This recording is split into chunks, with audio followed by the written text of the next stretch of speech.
Hey, my name is Adam Barber. I'm down here on Little Possum Creek today. You gotta love those names down in Tennessee. We have places like Little Possum Creek. You know, when I think of possums, I think of most of them as being little. But if there's a Little Possum Creek, then maybe there's a Big Possum Creek. So the thought of a possum being really big is kind of terrifying, but that's just kind of the way that my mind works on some things.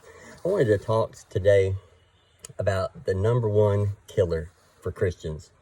And it's probably not what you think.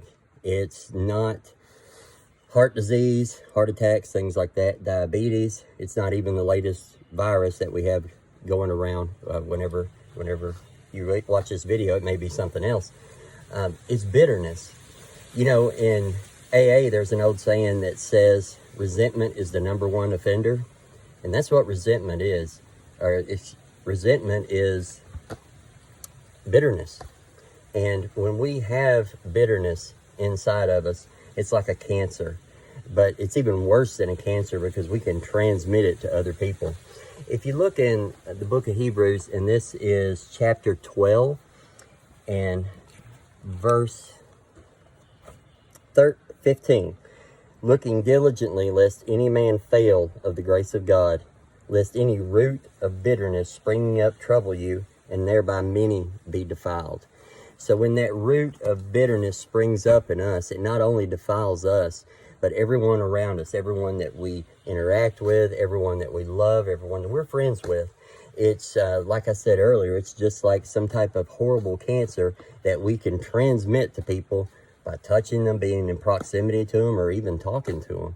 So it is something that has to be dealt with.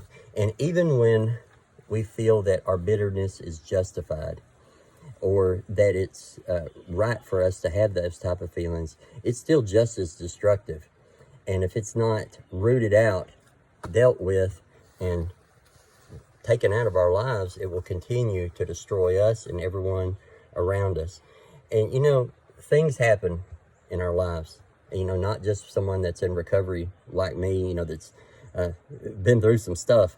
But, you know, things happen. People wrong us. People say things to us. People do things and take advantage of us, and it hurts us.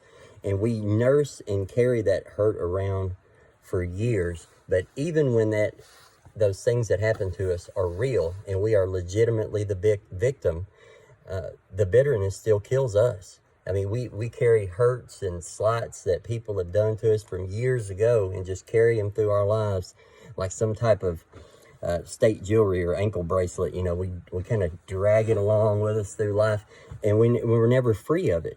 We can never be free holding on to that type of bitterness.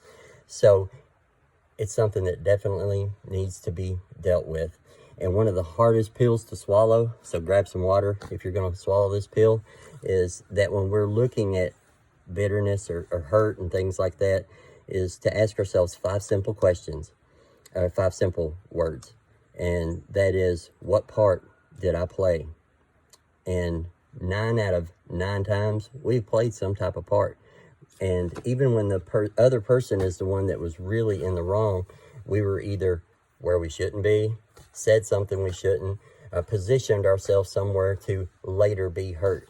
And once we can look at what part that we played, our part in the matter, then we can start to address that and get that out of our lives and to be free of it and to be free entirely.